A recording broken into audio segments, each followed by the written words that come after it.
प्रिय छात्रों, आज हम लोगों का टॉपिक है मोबाइल कंप्यूटिंग।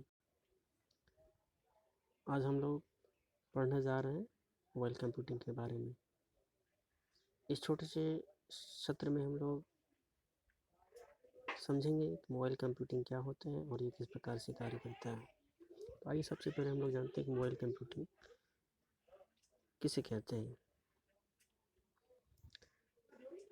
मोबाइल कंप्यूटिंग एक ऐसी तकनीक है जिससे यूज़र्स यानी कि हम जो यूज़ करते हैं उस डिवाइसेस को, यूज़र्स क्या करता है, एक मोबाइल या फिर हम कह सकते हैं कि किसी अन्य वायरलेस डिवाइस के द्वारा डाटा, वॉइस तथा वीडियो आदि का ट्रांसमिशन कर सकता है, यानी कि करता है। ठीक है, इसके माध्यम से जो है वो क्या कर सकता है, किसी प्रकार का डाटा, वो चाहे वॉइस हो चाहे वीडियो आदि को का जो है वो ट्रांसमिशन कर सकने में सक्षम हो पाता है। या फिर हम दूसरे शब्दों में कहें कि मोबाइल कंप्यूटिंग एक ऐसी टेक्नोलॉजी है जिसका प्रयोग डाटा को किसी मोबाइल डिवाइस के द्वारा वायरलेस नेटवर्क में ट्रांसमिट करने के लिए इसका उपयोग किया जाता है। ठीक है, यानी कि इस टेक्नोलॉजी का जो है उपयोग किया जाता है। आइए हम लोग जानते हैं कि जो मेन कॉन्सेप्ट होता है मोबाइल कंप्यूटिंग का वो क्या क्या है। जो कैटेगराइज किया गया है मोबाइल कंप्यूटिंग का वो इस प्रकार है। पहला है मोबाइल कम्युनिकेशन, दूसरा है मोबाइल हार्डवेयर और तीसरा है मोबाइल सॉफ्टवेयर। तो हम लोग चलिए स्लाइड के माध्यम से जानने की कोशिश करते हैं कि मोबाइल कम्युनिकेशन क्या होता है और किस प्रकार से कार्य करता है, मोबाइल हार्डवेयर क्या होता है, मोबाइल सॉफ्टवेयर क्या होता है और इसका क्या तात्पर्य है मोबाइल कंप्यूटिंग के संदर्भ में। तो आइए हम लोग बारी से स्लाइड के माध्यम से जानने की कोशिश करते हैं। सबसे पहला है mobile communication. Mobile communication wireless device के लिए बाधा रहित कम्युनिकेशन प्रदान करने का काम करता है। इसके अंतर्गत प्रोटोकॉल्स, सर्विसेज, पोर्टल इत्यादि आते हैं जो कि डिवाइसेस को, मोबाइल कंप्यूटिंग डिवाइसेस को क्या करती है, सपोर्ट करने का काम करती है। ठीक है, मोबाइल कम्युनिकेशन में जो है रेडियो वेव इंफ्रास्ट्रक्चर का प्रयोग जो है किया जाता है, जिसमें कि सिग्नल्स को हवा में भेजा जाता है। उस टेक्नोलॉजी में जो क्या किया जाता है, जो सिग्नल्स हैं, यानी कि चाहे वो किसी प्रकार का डाटा हो जो हम भेजते हैं तो एक सिग्नल प्राप्त होता है। ठीक है, सिग्नल के रूप में वो जो है वो क्या होता है, हवा के माध्यम से मतलब कि वेव करता है। ठीक है, उसको यानी कि सिग्नल्स को जो हवा में भेजा जाता है और सिग्नल्स की सेंडिंग और रिसीविंग जो है वो हवा के ही माध्यम से होती है। ठीक है, यानी कि वो वेव करते हुए जाता है एक प्लेस से दूसरे प्लेस तक।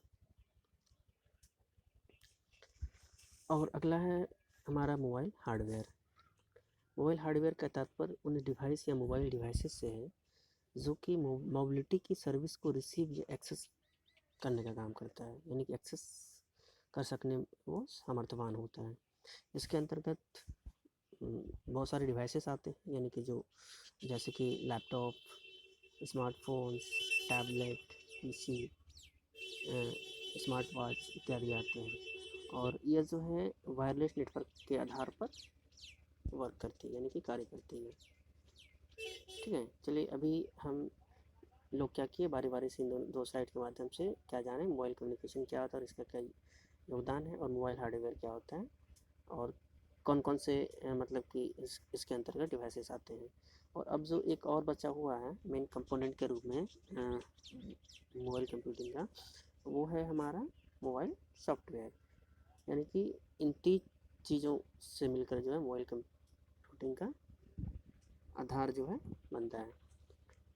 तो हम कह सकते हैं कि मोबाइल सॉफ्टवेयर क्या है, एक प्रोग्राम होता है, ठीक है, जो कि मोबाइल हार्डवेयर पर रन होता है और इसे मोबाइल का ऑपरेटिंग सिस्टम भी हम कह सकते हैं। जैसे कि वहाँ पे जब एक कंप्यूटर सिस्टम होता है तो वहाँ पे ओएस होता है ना, ऑपरेटिंग सिस्टम होता है ना, जैसे ही आप उस सिस्टम्स को ऑन करते हैं तो वहाँ पे क्या होता है, ऑपरेटिंग सिस्टम के साथ आपका मतलब कि जो है सिस्टम ओपन होता है और तभी आप कार्य कर सकते हैं। तो इसी तरह से जो है इस संदर्भ में मोबाइल सॉफ्टवेयर का जो हम जो योगदान है वो क्या है, ऑपरेटिंग सिस्टम का भी जिस तरह से वहाँ पे ओएस का मेन रोल है, उस तरह से यहाँ पे भी इसका अहम योगदान होता है। ठीक है, यानी कि क्या होता है ये,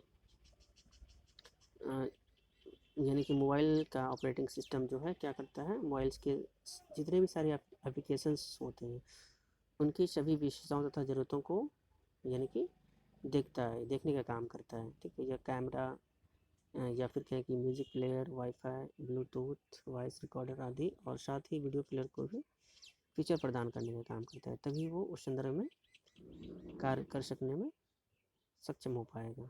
ठीक है, तो ये छोटा सा टर्म था मोबाइल कंप्यूटिंग का। अब अगला जो हम लोग पढ़ेंगे, अगले सत्र में जो पढ़ेंगे, जानेंगे कि इसकी क्या क्या एडवांटेजेस हैं, और मतलब कि ये, और इसकी क्या क्या डिसएडवांटेजेस हैं। ठीक है, और क्या इसके प्रिंसिपल्स हैं, हम लोग नेक्स्ट सेशन में पढ़ेंगे। चलिए, धन्यवाद।